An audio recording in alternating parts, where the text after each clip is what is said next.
There are places that you visit that you know you have to go back because you didn't have enough time. St. Thomas is one of those places. I was island hopping. I went to Puerto Rico and then I went to St. Thomas, cheap flight connection. And so I didn't get enough time. Also, didn't get to dig as deeply in the history as I wanted to do.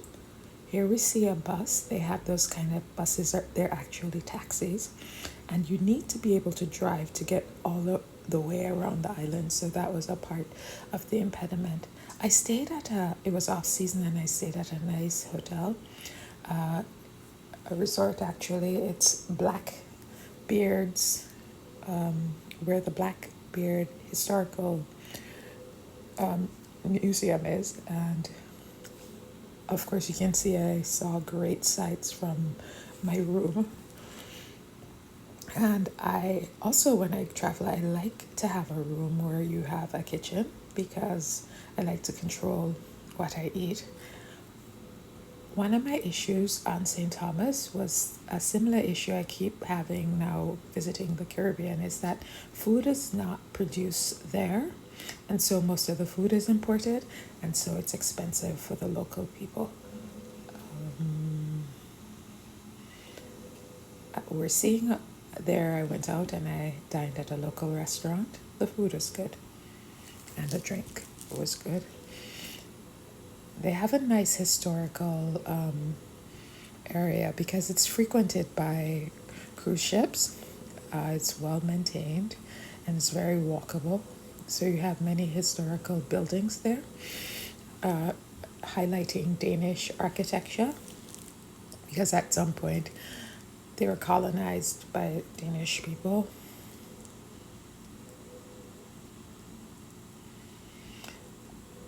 St. Thomas is also a gateway to other islands. I could cry right now because I didn't get to go to St. John's, which is just a little ferry ride away. I intend to go back as long as I have life and breath.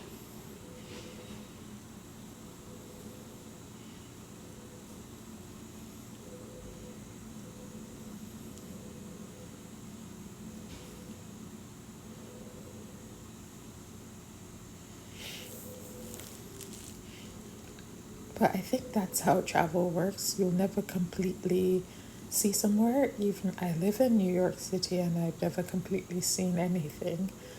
You just have to select like where to focus your attention on.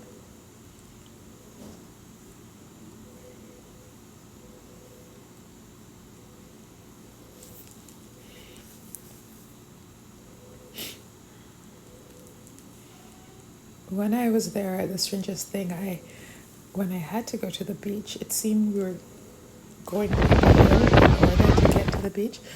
That's an example of a public transport there.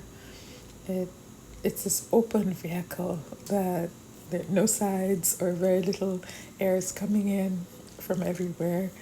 So I took that a lot, and so I could be around the people, and that's a big part of travel for me, to be around the people. This is Megan's Bay beach.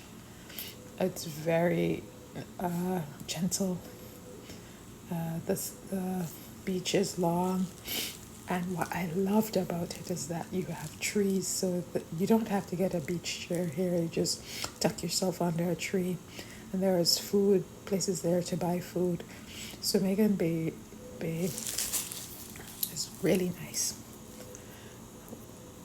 Talking about the people, so when I was coming back, because I was a solo traveler, there's somebody there whose job it is to put you on the right taxi. They couldn't find a taxi for me, so they just put me on a tour bus. And this is how I got, for no additional charge, nothing. They just needed me to get back to where I was. And that's the beauty of the people, this concern for others. Yeah, and so I was able to enjoy a tour for free, basically. At the end, of course, I tipped the driver because that was so nice to be able to enjoy a tour that others paid more for. This is the resort again, and this is me taking the ferry over to St. Croix. I have a video on that one. So please like, subscribe, dislike, and comment. Thank you.